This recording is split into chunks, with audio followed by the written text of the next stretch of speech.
જૂનાગઢના મોતીબાગ વિસ્તારમાં આવેલ પટેલ કેળવણી મંડળ સંચાલિત હોસ્ટેલમાં બાથરૂમમાં 24 કલાક એક છોકરો રોકાયા હોવાના સમાચાર વહેતા થયા હતા। આ અંગે વધુ સ્પષ્ટતા કરતા કેળવણી મંડળના પ્રમુખ સીએ સબજીભાઈ મેનપરાએ જણાવ્યું હતું કે આ વાત તદ્દન ખોટી અને પાયાવિહોણી છે અને ઉપજાવી કાઢેલ છે। પટેલ કેળવણી મંડળના ટ્રસ્ટમાં સ્થાન મેળવવાની ઈચ્છા ધરાવતા અને વહીવટ પોતાના હાથમાં લેવા ઈચ્છા ધરાવતા કેટલાક આગેવાનોની કારી ન ફાવી તેથી સંસ્થાને બદનામ કરવા માટેનું મનસુબા સાથે આવા તરકટો કર્યા છે અને પોતાના અંગત સ્વાર્થ ખાતર 2-4 વાલીઓના હાથો બનાવી આ વિવાદ ઉભો કરવાનો પ્રયાસ કરવામાં આવી રહ્યો છે। તેઓ એમ પણ જણાવ્યું હતું કે સંસ્થાના ટ્રસ્ટમાં સ્થાન મેળવવાનું કે વહીવટ હાથમાં લેવાનું કારી ન ફાવી એટલે એમને આવો ખોટો સ્ટન્ટ ઉભો કર્યો છે। આ તમામ માહિતી સંસ્થાના પ્રમુખ સબજીભાઈ પત્રકારો સમક્ષ આપી હતી।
કર્મીઓને પણ બોલાવ્યા છે એટલે દરેક મીડિયા કર્મીને પણ જાણ થાય ને અત્યારે આજના યુગમાં મીડિયા એટલે આંખ અને કાન બંને છે। સમગ્ર વિશ્વમાં કઈ ઘટના થતી હોય એની જાણ વિધિન ફ્યુ મિનિટ નહીં વિધિન ફ્યુ સેકન્ડ થઈ જાય। ક્યાંય પ્લેન ક્રેશ થયું હોય તો તરત જ આપણે લાઈવ જોવા મળે એના કારણે કે મીડિયા કર્મીના કારણે ટીવી મીડિયાને કારણે પ્રિન્ટ મીડિયા કારણે આપણે જાણકારી મળતી હોય છે। એટલે મીડિયા કર્મીઓનું મોટું કાર્ય છે, સેવાકીય કાર્ય છે ને બહુ મહત્વનું કાર્ય છે। હવે ખાસ જેને માટે મારે વાત કરવી છે, હમણાં જે વાતો થઈ રહી છે પ્રિન્ટ મીડિયા કે ટીવી મીડિયામાં, એના માટે થઈને મારા જે મૂળભૂત જે મારા સત્ય હકીકત શું ઘટના છે એટલે એ જે સત્ય ઘટના છે ને શું છે એ બાબત મારે વાત કરવી છે। ખાસ કરીને મોદી સાહેબ સમયાંતરે મન કી બાત કરે છે, આ જ રીતે મારે મન કી બાત નહીં પરંતુ દિલ કી બાત કરવાની છે। એટલે કે મારા દિલમાં જે છે, જે સત્ય છે એ હું રજૂ કરવા માંગુ છું।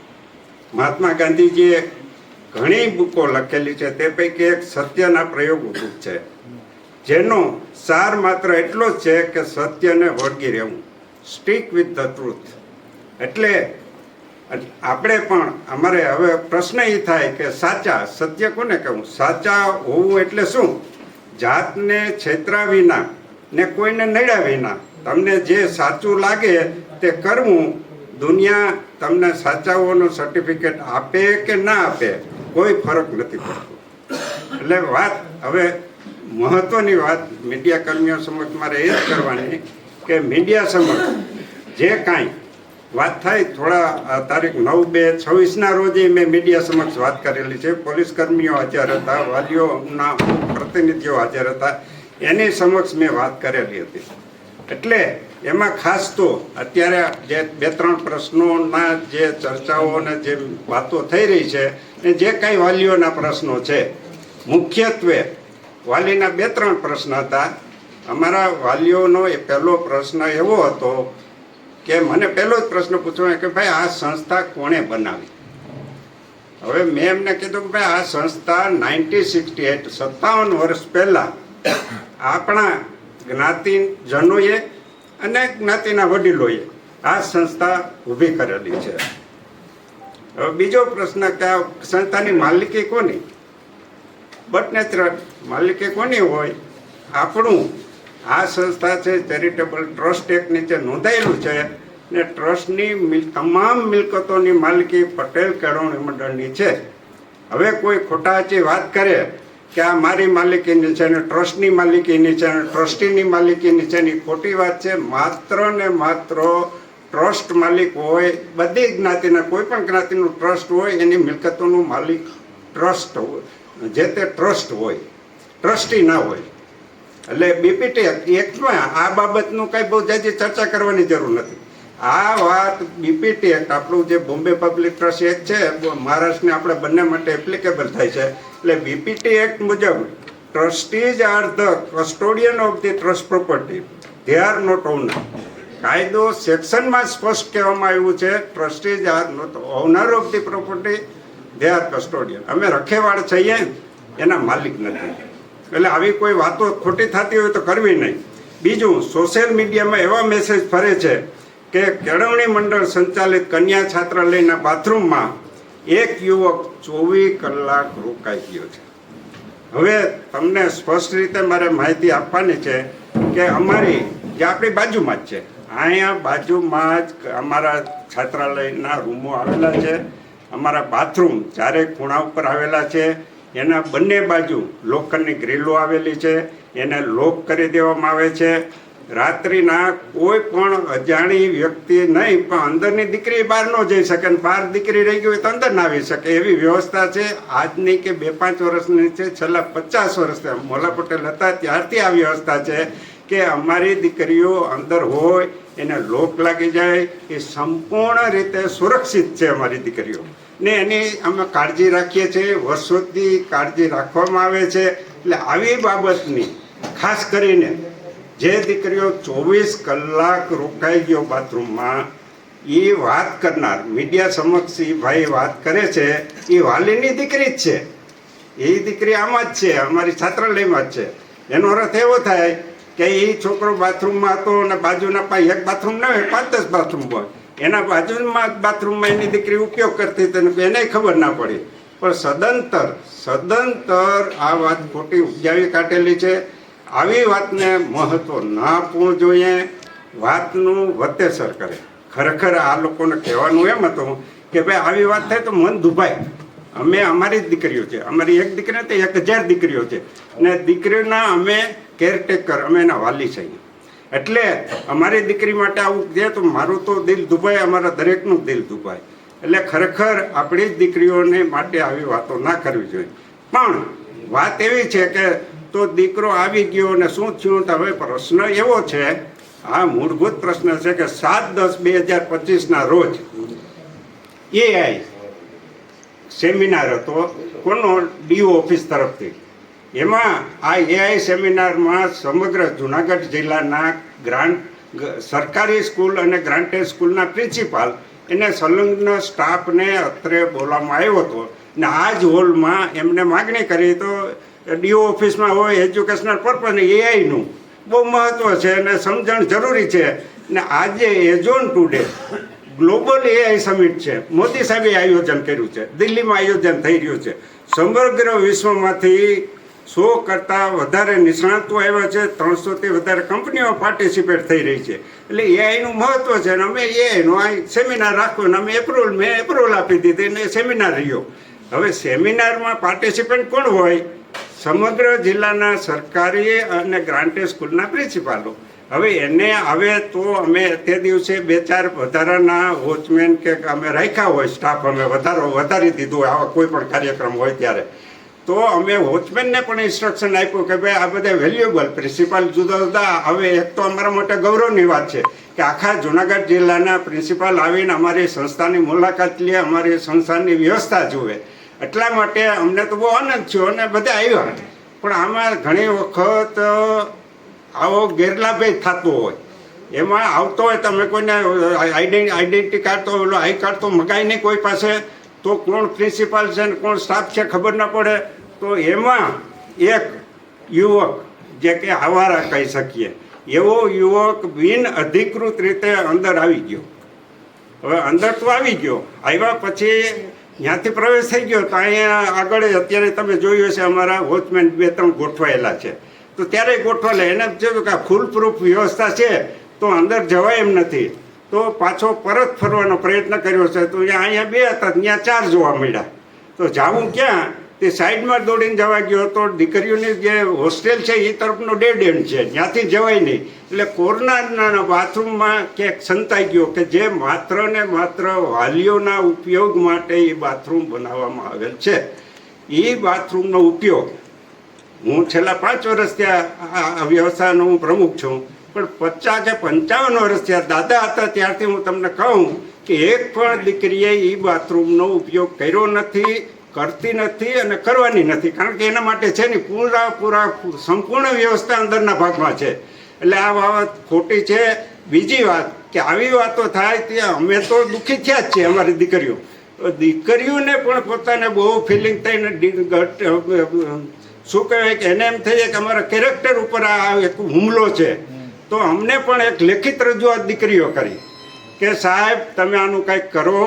એક દીકરીનું કોઈ નથી, કોઈ આવી શકતું નથી. મીડિયા હોય તો મીડિયાને અંદરની વ્યવસ્થા બતાવો કે આમાં કોઈ આવતું નથી. અથવા તો રાત્રિ દરમાં ઓચિંતા ચેક કરે કે મેનપરા સાહેબ જાહેરમાં મીડિયા સમક્ષ એવું બોલે છે કે તાળું લાગી જાય, તો તાળું લાગેલું છે કે નહીં ચેક કરો. હું તમને પણ કહું છું કે ઓચિંતા તમે ચેક કરશો તો તમને તાળું જોવા મળશે. ને અંદરની બીજા તો વ્યક્તિ તો ઠીક, બહારની દીકરી હશે તો નહીં આવે કે અંદરની નહીં છે કે માત્ર ગૃહમાતા ને દીકરીઓ જ હશે. એટલે સદંતર આવી ખોટી વાત છે.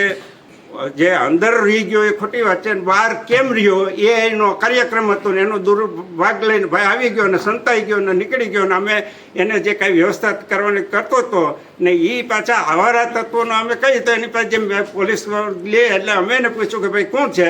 તો કે એક દીકરીએ બોલાવ્યો હતો. હવે આવારા તત્વો નામનો આવા છોકરાની વાત અમે માનીને અમારી દીકરી અમે કાંઈ કાર્યવાહી કરીએ યોગ્ય ન લાગ્યું. એટલે જે કાંઈ કરવાનું થતું હતું એની અરે ટ્રીટમેન્ટ અમે આપી, એના વાલીને બોલાવીને એને સોંપી દીધો ને એની માફી લખી દીધી કે આજીવન હું કોઈ દી આ સંસ્થામાં આવીશ નહીં. એટલે એ વાત પૂરી થઈ. તો આમાં પછી કનેક્ટેડ બીજી વાત આવી કે ભાઈ એક વખત આવ્યો તો બીજી વખત આવી ગયો. એક યુવક બીજી વખત તમારી સંસ્થામાં આવી ગયો. તો હવે બીજી વખત 21/12ના રોજ એટલે સમયાંતરે અમે વાલીઓને દીકરીઓને મળવા માટે જુદા જુદા ધોરણમાં હોય તો જે તે વખતે 8 ને 10 કે જે કોઈ વાલીઓને લાગુ પડતું હશે એ વાલીઓને અમે જાણ કર્યું હોય. એ વાલી બધા આવે એટલે એનું આઈ કાર્ડ બતાવે કે એનો ફોટોગ્રાફ્સ હોય.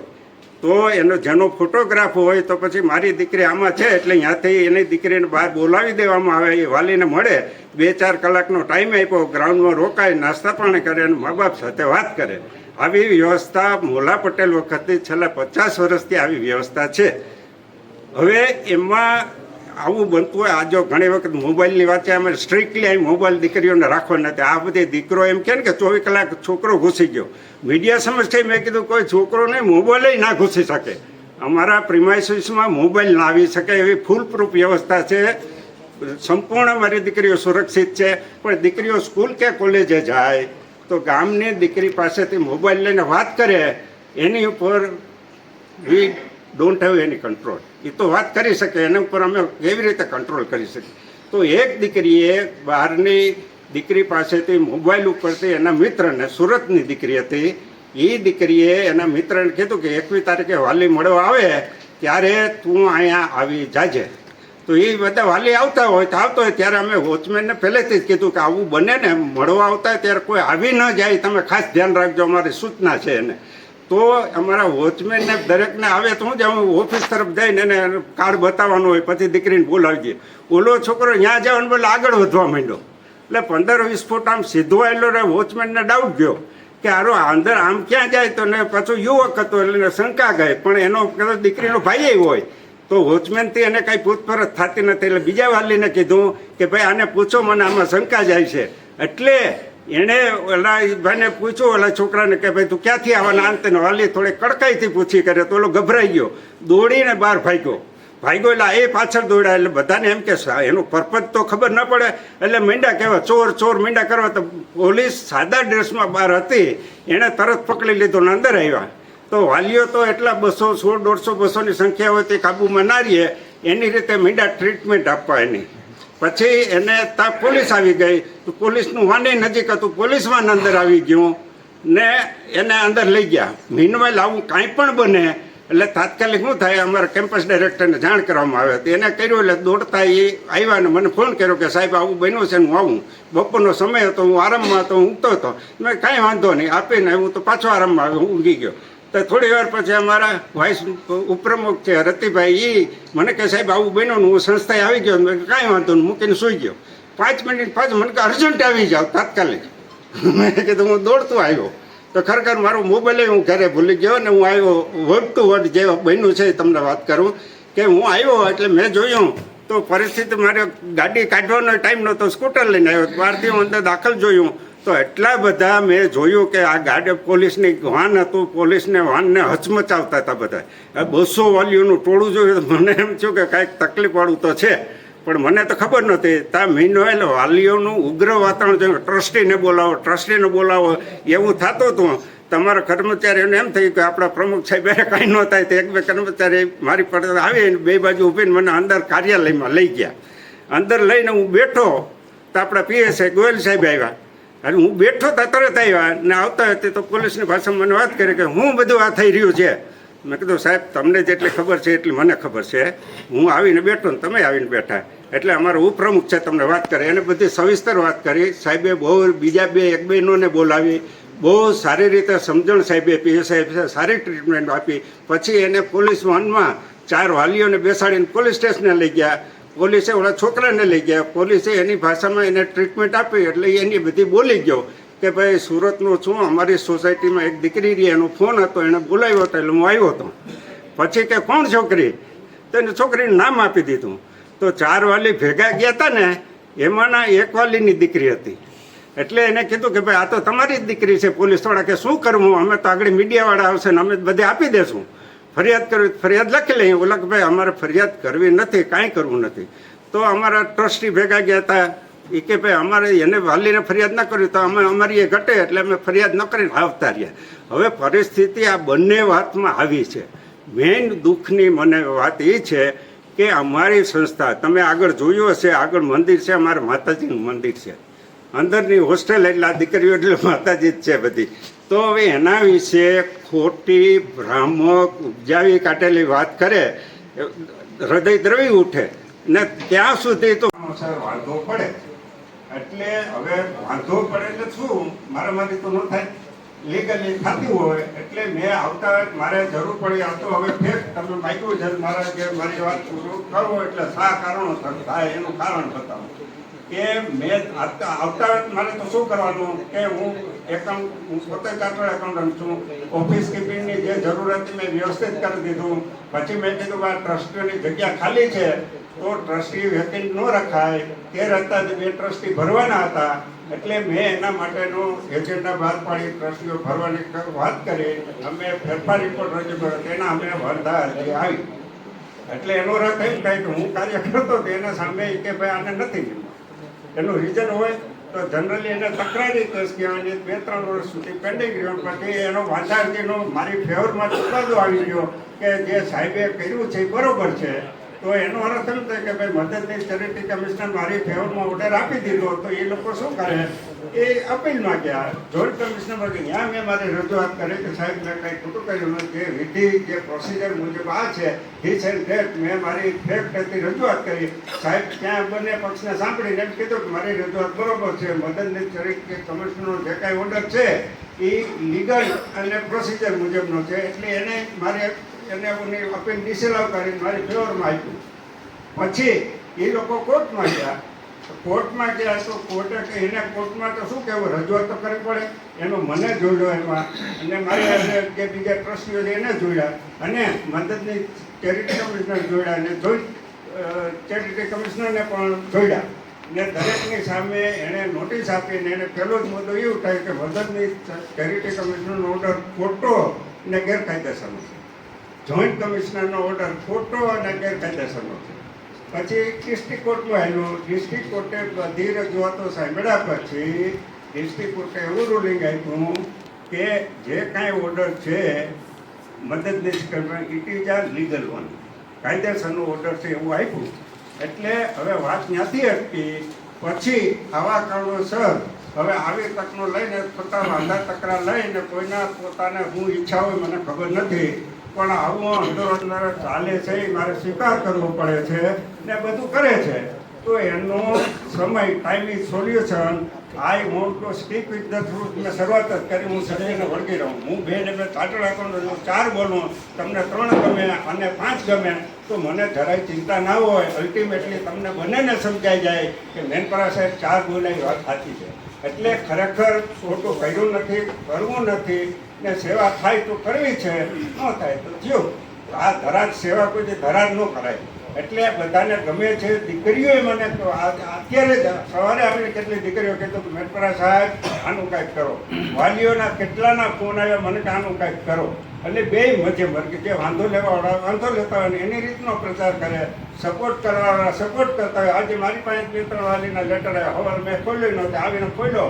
એણે કીધું મેનપરા સાહેબ આ તો હદ થાય, તમારી વિરુદ્ધ બધું ખોટું કરી રહ્યા છે, અમારે આમ કરવું તેમ કરવું, આવું મિટિંગ બોલાવો, આની પાછળ કોણ છે એની તપાસ કરો. અમારા જે પરસોત્તમ બાપા બેઠા એનું નામ આપી દો, મોટી ઉંમરના છે, 30 વર્ષથી જોડાયેલા છે. એનું પછી મેં જોયું, લેટર જોયું, મેં તો ખોલ્યો નહોતો. આવીને મેં કાંતિભાઈ આપ્યો, આ કંઈક લેટર છે ખોલો. તો પછી એને બતાવ્યું કે મને કે આમાં તો આવું લખ્યું બાપાએ કે ભાઈ મને જ બહુ દુઃખ થાય, આપણી દીકરીઓ છે વાત કરે છે તો વાત કરનાર કોણ છે, વાત કરવાનો ઉદ્દેશ શું છે, એની કમિટી બનાવો, ને દોષિત હોય તો એની સામે તમે પગલાં લો. મારી દીકરી આજે છેલ્લા ઘણા વર્ષોથી અહીંયા અભ્યાસ કરે છે. તો મારી દીકરીએ મને કોઈ ફરિયાદ કે કોઈ રજૂઆત કરી નથી કે આ સંસ્થામાં આ ફોલ્ટ છે, આ તે કોઈ પણ જાતની મારી દીકરીએ મને કોઈથી ફરિયાદ નથી કરી. ને અમારું મંડળ બહુ સારું ચલાવે છે ને બહુ વ્યવસ્થિત સારું હાલે છે. છતાંય જો આમાં અમુક વાલીઓએ વિરોધ કર્યો છે, બાકી મેજોરિટી 70% વાલીઓને કોઈને આમાં વિરોધ છે નહીં. બસ આટલું કહીને હું બોલું છું. વાલી પાછળ દેખાય છે, રહેવા દે ને. મને કોઈ જાતનો વાંધો આવે, મને કોઈ દીકરીઓ ફરિયાદ કરી નથી. સંસ્થા બહુ સારી રીતે ચાલે છે. મારી દીકરી પણ અહીંયા ભણે છે અને મારી બેન 2 ધોરણ અહીંયા જ ભણેલી છે. અને અમને કોઈ જાતનો કાંઈ વાંધો નથી અને સારું જ છે. મારી હેસિયત નથી કે મારે 3 દીકરી છે અને બીજી દીકરીઓ અહીંયા જ ભણવાની છે. અમને વાલીઓ જે વિડિયો ઓડિયો મોકલ્યા હતા એ ઓડિયોમાં જે લિંક વાત મહત્વની નથી. તો શું કરવા બોલ્યા છે એ વાત બોલ્યા છે હકીકત છે. સાંભળો, તમે મારી વાત સાંભળો. કોઈ પણ અમારી દીકરીના ચારિત્ર અંગે કોઈ પણ માણસ કાંઈ પણ બોલે તો એ અમારાથી કઈ રીતે સહન થાય? આ વાત છે. અને એ સહન ના થાય એટલે ગુસ્સામાં કઈ બોલાઈ ગયું હોય એનો મતલબ એમ નથી કે અમે એ વાલીને નિગ્લેક્ટ કરીએ છીએ. એ વાત જ એમાં આવતી નથી. તમારી દીકરી ઉપર કોઈ ચારિત્રના આક્ષેપો કરે તો તમે હું સહન કરી શકો કે ના કરી શકો એ કયો? પણ એ વાલીઓ જ હતા ને અન્ય કોઈ જ્ઞાતિના લોકો કે અન્ય કોઈ લોકો ન હતા ને વાલીઓ જ હશે કે જેને તમને પ્રશ્ન પૂછ્યો કે આવી ઘટના બની છે કે કેમ બેન વાલીઓ હતા તો તમારે સાંત્વના આપવાની હતી ને એને તો બેન વાલીઓ હતા એ તમારી વાત સાચી તમારો છે વિશ્વાસ જીતવાનો હતો તો આ પરિસ્થિતિ આટલી સુધી આવત જ નહીં મારી વાત સાંભળો બેન મોટી વાતને કે હોસ્ટેલની અંદર દીકરો રહી ગયો એવી વાત કરે તો એ કોનાથી સહન થાય અમારી બધી દીકરીઓના ચારિત્ર ઉપર આક્ષેપો થાય તો એ કેમ સહન થાય સાહેબ તમારી સંસ્થા બદનામ કરી તો એ વાલીઓ માટે આપ શું પગલાં લેશો? બદનામ તો કરી સંસ્થા. સંસ્થાને બદનામ કરવામાં આવી છે, ગેરમાર્ગે દોરી રહ્યા છે. શું કહેશો? શું કહેશો? આપ મીડિયા કર્મી છો, આપ સૌ મીડિયા કર્મી છો એટલે આપને ખ્યાલ જ હશે કે કોઈ પણ વસ્તુનું રેકોર્ડિંગમાં આપણી અનુકૂળતા પ્રમાણેનું કોપી પેસ્ટ થઈ શકે. જ્યારે વાલીઓએ રજૂઆત કરી, ટ્રસ્ટીસીઓએ સાંભળી, પણ વારંવાર એને દીકરો હોસ્ટેલમાં ભરાઈ ગયો, દીકરો હોસ્ટેલમાં ભરાઈ ગયો આ પ્રકારના આક્ષેપો થયા એટલે સ્વાભાવિકપણે એમને ગુસ્સો આવ્યો. એની એ પ્રતિક્રિયા હતી. સમજાવવાનો ખૂબ પ્રયત્ન કર્યો પણ જ્યારે સમજ્યા નહીં અને વારંવાર એને ઉશ્કેરવાનો પ્રયત્ન કરવામાં આવ્યો ત્યારે સ્વાભાવિક પ્રતિક્રિયા હતી. એથી વિશેષ કાંઈ હતું નહીં. બદનામ થઈને સંસ્થા સાહેબ અત્યારે વાગી ગયું કે સંસ્થામાં આવો છોકરો રોકણો બદનામ થઈ એના માટે આપ શું કહો? કેટલું યોગ્ય એમ દીકરી ઉપર કોઈ ચારિત્રના આક્ષેપો કરે તો તમે શું સહન કરી શકો કે ના કરી શકો એ કયો પણ એ વાલીઓ જ હતા ને અન્ય કોઈ જ્ઞાતિના લોકો કે અન્ય કોઈ લોકો ન હતા ને વાલીઓ જ હશે કે જેને તમને પ્રશ્ન પૂછ્યો કે આવી ઘટના બની છે કે કેમ બેન વાલીઓ હતા તો તમારે સાંત્વના આપવાની હતી ને એને તો બેન વાલીઓ હતા એ તમારી વાત સાચી તમારો છે વિશ્વાસ જીતવાનો હતો તો આ પરિસ્થિતિ આટલી સુધી આવત જ નહીં મારી વાત સાંભળો બેન મોટી વાતને કે હોસ્ટેલની અંદર દીકરો રહી ગયો એવી વાત કરે તો એ કોનાથી સહન થાય અમારી બધી દીકરીઓના ચારિત્ર ઉપર આક્ષેપો થાય તો એ કેમ સહન થાય સાહેબ તમારી સંસ્થા બદનામ કરી તો એ વાલીઓ માટે આપ શું પગલાં લેશો? બદનામ તો કરી સંસ્થા. સંસ્થાને બદનામ કરવામાં આવી છે, ગેરમાર્ગે દોરી રહ્યા છે. શું કહેશો? શું કહેશો? આપ મીડિયા કર્મી છો, આપ સૌ મીડિયા કર્મી છો એટલે આપને ખ્યાલ જ હશે કે કોઈ પણ વસ્તુનું રેકોર્ડિંગમાં આપણી અનુકૂળતા પ્રમાણેનું કોપી પેસ્ટ થઈ શકે. જ્યારે વાલીઓએ રજૂઆત કરી, ટ્રસ્ટીસીઓએ સાંભળી, પણ વારંવાર એને દીકરો હોસ્ટેલમાં ભરાઈ ગયો, દીકરો હોસ્ટેલમાં ભરાઈ ગયો આ પ્રકારના આક્ષેપો થયા એટલે સ્વાભાવિકપણે એમને ગુસ્સો આવ્યો. એની એ પ્રતિક્રિયા હતી. સમજાવવાનો ખૂબ પ્રયત્ન કર્યો પણ જ્યારે સમજ્યા નહીં અને વારંવાર એને ઉશ્કેરવાનો પ્રયત્ન કરવામાં આવ્યો ત્યારે સ્વાભાવિક પ્રતિક્રિયા હતી. એથી વિશેષ કાંઈ હતું નહીં. બદનામ થઈને સંસ્થા સાહેબ અત્યારે વાગી ગયું કે સંસ્થામાં આવો છોકરો રોકણો બદનામ થઈ એના માટે આપ શું કહો? જ્યારે પાણી માથા ઉપરથી વહી જાય તો એને રોકવા માટે તો પ્રયત્નો મારી દ્રષ્ટિએ તો માનવ સહજ કોઈ પણ વ્યક્તિ હોય તો કરે. તમે પગલાં આગળ શું ભરશો? હવે બદનામી છે તો શું સ્કૂલની બદનામી થઈ છે? બદનામીની સામે આજે પ્રમુખ સાહેબે પોતાની વિગતવાર વાત રજૂઆત એ જ કરી કે અમે કોઈ પણ પ્રકારે વાલીઓનો અવગણના કરતા નથી. વાલી આરે સતત સંવાદમાં રહીએ છીએ. હમણાં જ 2 ગ્રુપની 8, 9, 10 અને પછી કોલેજની બધી દીકરીઓના વાલી સાથે પૂરેપૂરો સંવાદ કરવામાં આવ્યો. એક પણ વાલીએ કોઈ પણ પ્રકારની ફરિયાદ કરી નથી કે કોઈ પણ પ્રકારના પ્રશ્નો રજૂ નથી કર્યા. વાલીઓને ગ્રુપ સહ બોલાવીને એની સાથે સંવાદ કરવામાં જ આવે છે. ભૂતકાળમાં કરવામાં આવતો હતો, અત્યારે કરવામાં આવે છે, પણ એમાંથી તો એક પણ વાલીએ ફરિયાદ કરી નથી. આ વાસ્તવિકતા છે. વાલી મીટિંગ કરવામાં આવી. બેન આપ સમજી શકો છો કે દીકરીના ભવિષ્ય જ્યાં જોડાયેલું હોય, દીકરીની સામે કોઈ પણ પ્રકારની ફરિયાદ થાય એમાં દીકરીનું નામ આવે તો એ દીકરીના ભવિષ્યના સામે સવાલો ઊભા થતા હોય છે. આવી પરિસ્થિતિઓમાં જ આ ટ્રસ્ટીઓએ વાલીપણું બતાવીને આવી પરિસ્થિતિઓને પોતાની રીતે હેન્ડલ કરવાની ફરજ પડતી હોય છે. જો ફરિયાદ થાય તો દીકરીનું નામ આવે અને દીકરીનું નામ આવે એ વાલી તરીકે કોઈ પણ સંજોગોમાં મંજૂર ન હોઈ શકે. ત્યારે આ પ્રકારે જ રસ્તો કાઢવો પડતો હોય છે. જો કોઈ વ્યક્તિ હોય છે તો ગમે એ વ્યક્તિની સામે લડી શકાય, જબરબંધીની સામે લડી શકાય, પણ જ્યાં દીકરીઓનો સવાલ હોય, જ્યાં દીકરીઓનું નામ છાપામાં ચડે, મીડિયામાં ચડે, એ હરગીજ મંજૂર ન થાય. એના માટે ગમે તેવા મોટા પરિણામો આવે તો પણ ભોગવવા તૈયાર હોય ટ્રસ્ટી મંડળ. પણ દીકરીઓની આબરૂ ક્યાંય જાહેરમાં આવે એ કોઈ પણ રીતે શક્ય કે યોગ્ય નથી એવું મારું એક શિક્ષક તરીકે અને એક વાલી તરીકે પણ નમ્ર માનવું છે.